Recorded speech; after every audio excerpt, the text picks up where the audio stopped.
Good morning, everyone. Please forgive the way I look. I'm actually home today, not feeling well.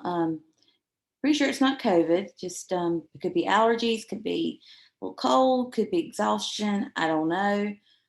But I'm here at home in my little rocking chair with my little chihuahua, and wanted to go ahead and look at the week ahead and make sure everybody knows where to go from here.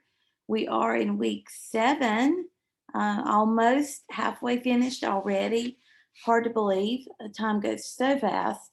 You know how they say time flies when you're having fun. Hope you're having as much fun as I am. I'm enjoying this class, enjoying reading your work, and looking at all the things that you're creating. So let's look at our readings for this week. We have chapters 5 and 6 in Innovative Teachers Who Lead But Don't Leave. We have The Power of Teacher Leaders, chapters 3 and 5. We have self-selected reading and resources for your group project for this week, and self-selected readings for your, I don't know why that says that twice. I am so sorry. These are recommended but not required reading. And again, recommended but not required. And it's on self-mentoring and mentoring, just some good articles about those topics. So you can read them if you have time and want to. If not, it is fine. So for this week, you have a discussion board on chapters 5 and 6, Teacherpreneurs. Who inspires you as a teacher leader? Complete the think activity from chapter 6 on page 120. Post your responses. Don't specifically name, as in their name, but do specifically tell us who that person is that inspires you. Um, you may refer to that person as the leader. You could say the principal, the coach, the teacher. Just don't need names. Then read the ACT assignment on the same page. Who looks up to you? Whom are you influencing? And all the times I've taught this class, this one seems to be maybe the hardest part of this question, because sometimes we don't see ourselves as an influencer. We don't see ourselves necessarily as a leader, and we don't reflect on those good things that are happening that people are looking to us for. So really think about that. Who inspires you, and who do you inspire? Who looks up to you? Then you have your advocacy and leadership resources. This is your group project. One member of each group will submit the presentation.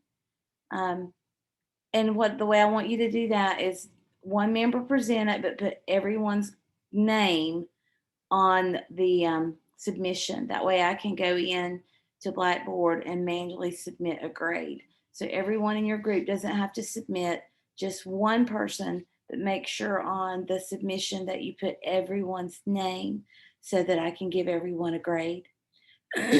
Look through your colleagues' presentations and respond to all other groups.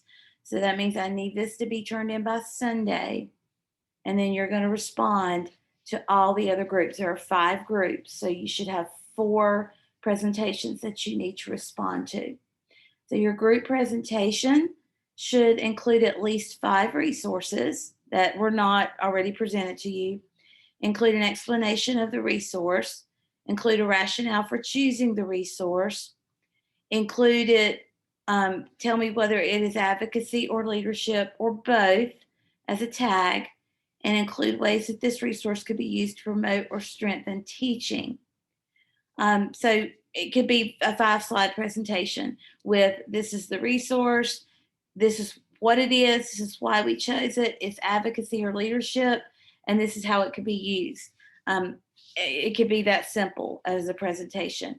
Make sure that it's a cohesive, creative presentation using 2.0 tools. So it could be a Google slide presentation. It could be an infographic.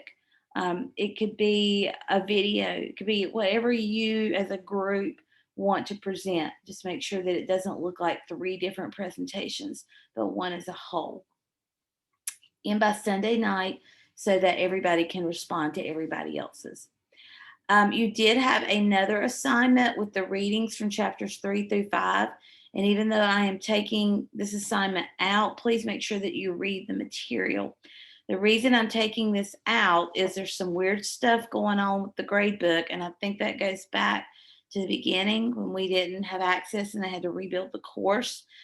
For some reason, this week 5 assignment from Teacherpreneur Chapter 3 is not in my grade book, and I cannot add it to my grade book once they've created the shell. So I'm going to take that grade and replace it in week 7 for this assignment.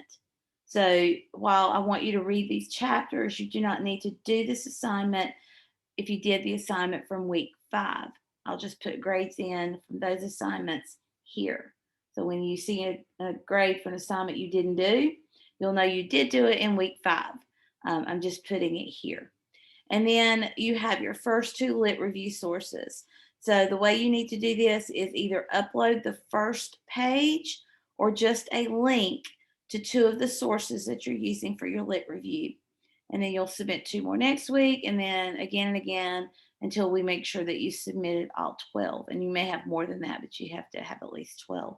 So all you have to do is, it can be a screenshot, it can be a PDF, it can be a link to those resources. Just make sure that you upload at least 2 resources that you're using in your lit review for this week. So you have a discussion board, which is your group project, which is due Sunday, and then responses by Tuesday. You have an omitted assignment here from chapters 3 and 5, which I do want you to read, but you don't have to do this assignment because I'm going to post the grades from week 5 here. And then you have 2 lit review sources that you'll need to turn in. And then, of course, you have this Teacherpreneur, which is due on Tuesday night, post that I need you to do, talking about who inspires you as a leader, and then who do you inspire as a leader. Hope that helps you with this week's assignments. Hope everybody's doing well. Again, I apologize for my appearance and my scratchy voice, but don't feel too awful. Just needed to stay home for a day. So hope everybody's doing well. If you have any questions, please continue to ask those. Text me. I'll be glad to answer them. I hope that I've gotten everyone's questions answered that has sent questions recently. I believe I have. I'm still having trouble getting to those questions while you're putting them in Blackboard.